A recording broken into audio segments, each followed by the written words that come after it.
The speakers are the weakest link you have in your sound system at church. So how do you set them up the right way? And when you're picking new speakers, how do you arrange them? Well, today I'm going to walk you through some of the variables and some of the things you need to think about when you're talking to an integrator, because for this, you really do need professional help. Hey, if you're new here, my name's James and I help church sound techs save the day by making the best audio decisions possible.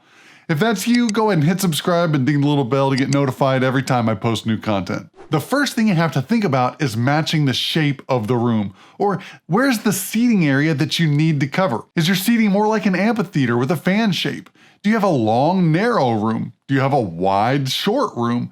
There's all these things that need to be taken into consideration before you start picking speakers. Once you establish the shape of the seating area, you need to think about whether you're going to include a stereo image or not. So you can pick it to be mono so that everybody in every seat gets the exact same signal. There's no two sides coming in for them. You can choose left and right, or left, right, left if you've got a wider scenario, or left, right, or right, left. LCR, there are a whole lot of different options that you can choose to try to get some stereo imaging. So there are times when you need to have a mono system, and this is one of those times. We're in a really old building here at Redeemer Fellowship in Kansas City. You can see it's a very large room, so I'll spin around here. All this, there's a big balcony up here, lots of speakers all over the place. But to do stereo in here would be exceedingly difficult. So this is one situation where mono actually makes a lot more sense. So if we think about the zones that we have in this room, we've got the main speakers here and here. We've got under balcony speakers, which are back there, and another one's over here, under there. We've got above balcony over here and over here. Underneath the balcony, there are speakers. There's actually two there. I don't know if you can see them. No, I'd have to go around. But then in the balcony, there's another delay speaker. That's, where is it? Oh, it's behind this lamp, sorry. So there's another delay speaker here. That's basically what goes to the sound booth. And then back in the back of the balcony, there's these two as well. So there's a bunch of different zones in here, and having that all be in mono just helps make it all work. Now for a live sound environment, stereo imaging is going to look a lot different than the stereo imaging that you've got set up in, say, your home studio or your hi-fi system or listening in headphones. And while sometimes mono is the best option, whenever I can, I like to get a stereo system of some sort. But one of the big problems with stereo in live sound is that the left side doesn't always hear the right speaker, and the right side doesn't always hear the left speaker. So why would you have separate outputs going to these if everybody's going to need pretty much everything anyway? Let's take a quick look at how our ears hear in stereo. Our ear is combining the tone and timing differences from one ear to the other one to tell us direction. Basically, is it coming from our left side or our right side or behind us or above us? Our ear and our brain can decode all of these signals to give us a sense of direction or space. So when something is louder coming from over there than it is from over there, our ear tells us, hey, that's coming from that side. When we hear something equally in both ears, that creates a phantom center channel. So when we're hearing something from the left and we're hearing something from the right, both of those arriving at the same intensity and the same tone gives us the idea that it's coming to us from straight in front of us. This works brilliantly for recordings, but in a live setting, we're not always hearing perfectly the perfect balance of the left speaker and the right speaker. So what we tend to do is mix for a wide mono. Some input sources have a stereo image to them. Even if they're not totally hard-panned left and right, there are some tones that are different on the left side than the right side. What this does in our mix is it opens up more room in the middle for the vocals. I mean, it's really all about hearing the vocals clearly, and they're the most important part of our mix. So having those right down the middle so that everybody can hear them on either side of the auditorium is most helpful. Oh, I kind of lost my train of thought. So our strategy for mixing isn't going to be like in the studio where we can pan something all the way to the left and all the way to the right, but it does still help to make more room for our vocals. The other thing that you have to think about is whether or not the speakers are going to overlap. So is the right side speaker going to overlap with the right side of the room? That's up to you, and that creates problems and it solves problems. So one thing you'll find out in live sound is that a lot of things are a compromise. You're not going to get sheer perfection like Mary Berry. Another thing you have to remember is that there's live mixing, where most of the sound is coming out of the PA, and then there's sound reinforcement, where we're just trying to amplify or reinforce the meaningful sounds that are coming off stage in the first place. So here, it's got such a high ceiling, it's got such a big room that this is really more of a sound reinforcement type space. So you're not getting a whole lot of extra depth control out of having stereo. You're really just trying to amplify and make clear what's coming off the stage. Because here there's no drum booth, there's no electronic drums. It's an open drum kit with some shields to keep the drums out of the vocals. So this is one situation where mono and the sound reinforcement model actually works a lot better for you. Another thing you have to think about when matching the speakers to the room is whether or not you need a point source system or you need a line array. A point source system uses multiple boxes to point to different parts of the room, where a line array combines a bunch of boxes that tend to act like one big box, and they can be steered and have a lot better low frequency directionality. Line arrays are typically seen on big tours where they have to cover a long area. But that doesn't necessarily mean that that's the best for your room in your church. A lot of times one set of speakers isn't going to be able to cover the room sufficiently. So you have to think about other sets of speakers, like front fills that sit on the front of the stage and fire at the first few rows, and delay speakers, which can fill in a gap either on the side or off to the back of the room where you might not be able to crank up enough energy from the front without pinning people's eyebrows back on the first few rows. Another thing you have to think about is putting the acoustic energy where you want it and not putting it where you don't want it. Reverberation from pointing the speakers at the walls can cause intelligibility issues. So people will say, I can't understand, but it isn't because they're lacking energy. It's because they're getting confusing signals from getting a bounce off the wall and hearing the direct sound as well. That's why I never hesitate to recommend acoustic treatment for a room. If your sound system is a race car, the acoustic treatment and the design of the room is the race track. You're only going to go so fast with an F1 racer going down a dirt road in the backwoods of Missouri. Acoustic treatment is also an audio upgrade that lasts through a lot of iterations of sound equipment. So if you've got sticker shock about what it's going to take to treat your room acoustically, don't fret. This is going to be a long-term investment and it's worth the money. The next thing you need to think about when you're choosing your speakers is how loud they need to be. If you know how much energy you need from your sound system, you can get the right amount of amplifier to push those speakers. So take your average max dB SPL and then add 10 dB, and that should be enough headroom so that when things do need to get loud, you're not going to distort the speakers. Some churches I mix at like to live around 90 to 92 dB SPL A-weighted, and sometimes it can get louder than that. So you'd need to set your max headroom for that sound system around 105, maybe 110 dB SPL. It's not that you're going to live there, but you want to have that headroom so that you don't distort your amplifiers. Another church where I've done training, they've got it targeted about 82 dB SPL. They really don't need it that loud. So you don't need to pay for the horsepower of the amps that are going to go to 110 dB at this church that is really never going to get above 95. Another reason why you want a lot of headroom in your system is that if the amplifiers distort, that's hard on the speaker components because they're not swinging freely back and forth.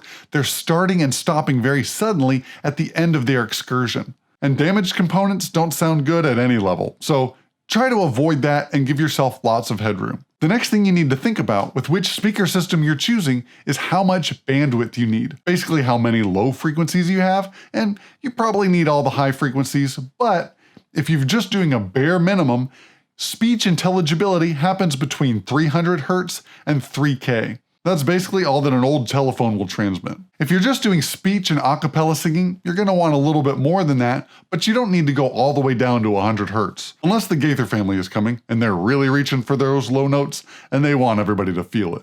If you have pianos, organs, and other acoustic instruments, your sound system might need to reach down to about 100 Hz, maybe 80. But if you have bass and drums, you're gonna need some subwoofers and they're gonna have to reach at least down to 40 Hz. Now before your keyboard starts smoking with the angry comments that you're ready to type to me, just hang on. These are generalities. Now, you can't just buy the speakers, you actually have to put them somewhere. How are you going to put them where they need to go?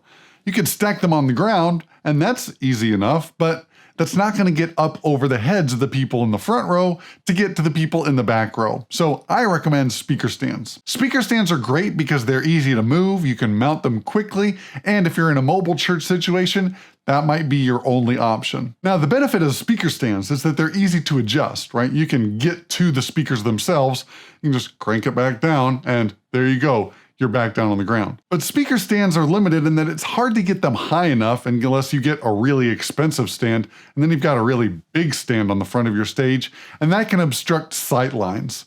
It's another thing we have to consider. People aren't just there to hear stuff, although as audio people we like to imagine that, but people actually need to see things too. So if you're taking up too much room on your stage, that can block certain parts of the room from being able to see on stage. Your next option, which is best for installs, is to hang them from the ceiling. And rule number 1 is don't kill anybody.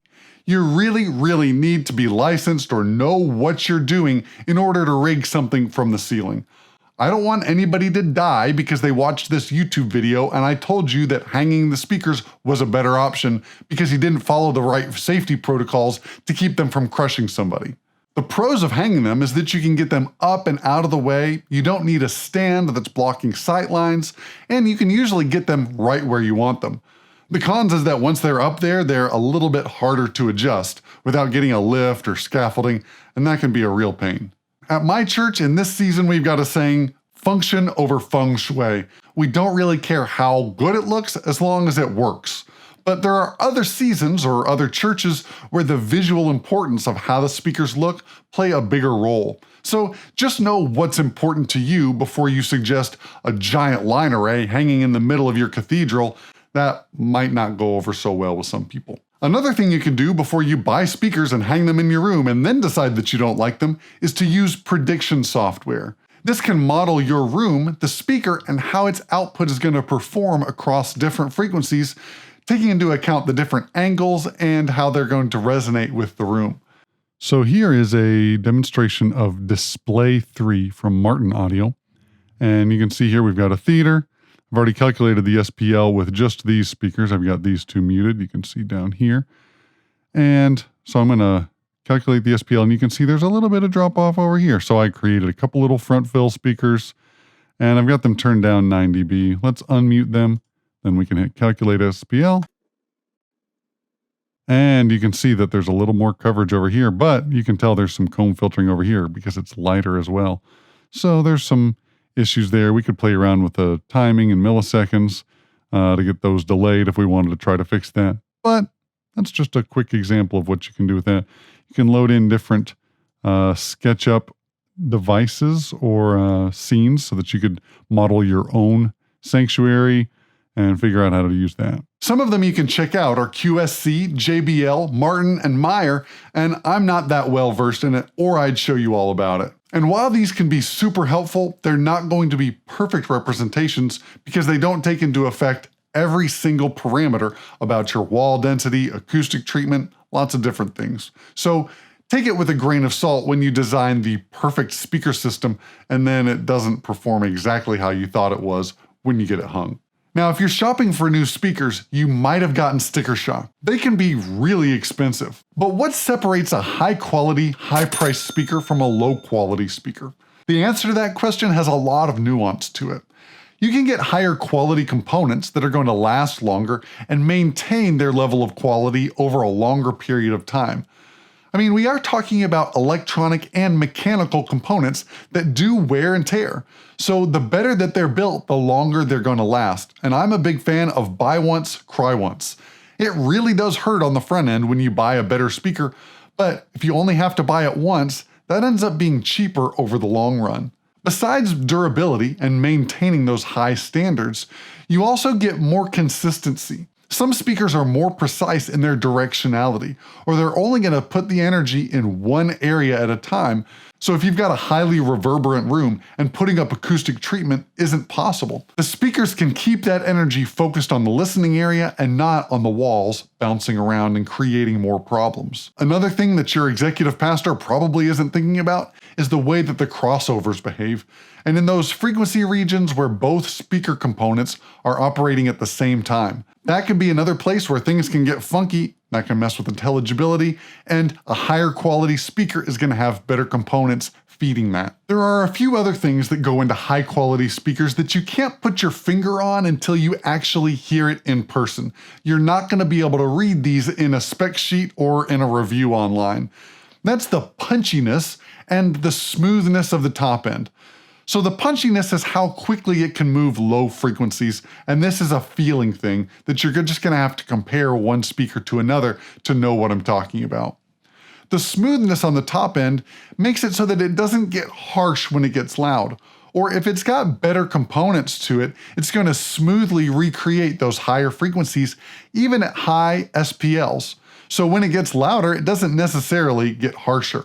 And that's one of the things where people say, oh, I don't like it this loud, but they would be able to tolerate louder if it just sounded better. Now, the last thing I'll talk about when we're talking about quality is the detail. This is something that's hard to put your finger on, but when a speaker can recreate sounds at a low level with a lot of accuracy, and it's got a low noise floor, you feel like there's these intangible feelings that are right up in your face, or you can hear all these details. I don't know how else to describe it other than it's like somebody took a blanket off a speaker and suddenly it feels a whole lot more real. When a speaker has a lot more detail and a lower noise floor, you can get a lot more dynamic range out of the speakers. You can make the quiet parts much quieter, but they're still easy to understand. If you'll bear with me, let me tell you a story about this. At the International House of Prayer in Kansas City, they run 24/7 with prayer and worship teams cycling around the clock. So there's somebody mixing audio for a worship team all the time, and they've been going for 22 years. In our global prayer room, we had some Meyer speakers, and I forgot the model number, but it's a bunch of letters and a number. And they had been running for well over 10 years, and they still sounded great. But then a few years ago, I think it was 2017, I got to mix one session at our One Thing conference, which was down at Botter Hall. There's like 20,000 people, and they had a brand new JBL line array. And suddenly I knew, I was like, oh, these are the same worship teams, but I hear a whole lot more detail than I do on those other speakers. I went back to the prayer room, same worship team, same inputs. The console difference is negligible, but I was like, we are missing so many details. Fast forward a couple years, we get that same line array in the prayer room and all the details are back, and we could all mix quieter because it was easier to understand things at a lower level. So the quality of the speakers isn't just how good they sound when they get loud, and I love that part too, but how nice they sound when they're quiet and how much detail and emotion you can get out of it.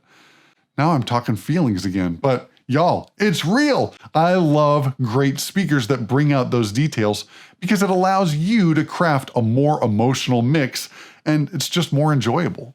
Now, when it comes to getting a new sound system, I always recommend getting an integrator because they're doing this every day. They're staying up to date with all the latest manufacturers' releases and new products.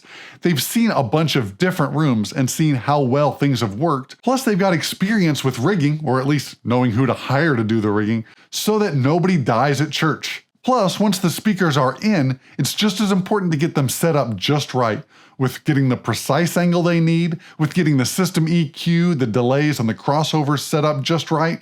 Having experience in this goes a long way, so please do yourself a favor, do it right the first time, and hire an integrator. And I hesitate to say this, but also know when to fire an integrator. If you're not happy with the results that you got, even though if you were happy with the process or you thought that you were getting what you wanted, and then music doesn't sound good, don't be afraid to call in somebody else to try and get you what feels good. It doesn't matter how it looks on paper or how it looks on a graph on the computer. It's got to feel good there. So if you've got to redo it, that stinks, but redo it because you're going to be stuck with those speakers for a long time and it's worth it to rearrange everything so that it's easy to mix. Because remember, the speakers are the weakest link in your sound system. Things are going to get a whole lot easier for everybody, including brand new volunteers, if what you hear is what you get. And a parting nerdy note is that room tuning is going to change with seasonality and humidity. Because frequency is dependent on air velocity, and air velocity changes with temperature and humidity, the frequencies that worked for notching out in your room's acoustics one day might not work the same the next day if the temperature is shifted by 40 degrees, like it does here in Kansas City. So go ahead and delete the phrase, "That's the way we've always done it," from your vocabulary and do what it takes to make it work right. So in conclusion, the speakers are the weakest link in your sound system, and they're the hardest to change. So do it right the first time, go for buy once, cry once, and you'll thank me later. Don't forget to listen to music and make great judgments with your ears. That nagging thing that's bugging you, don't ignore it. Try to find the source and fix it. Every single person that visits your church service, unless they're deaf, is going to be affected by the speakers. And even if they are deaf, the subs are still going to affect them some. Your goal is to get the speaker system consistent for every single seat in that church so that everyone can have an enjoyable experience of the worship time and hear the message without thinking about the sound system. That's why you're there, to think about the sound system so everybody else doesn't have to. Remember, it's all about the low end, avoid the sound tech solo, and nobody leaves church humming the kick drum. Don't forget to like this video, share it with a friend, and hit subscribe, and we'll see you back here next time on Attaway Audio.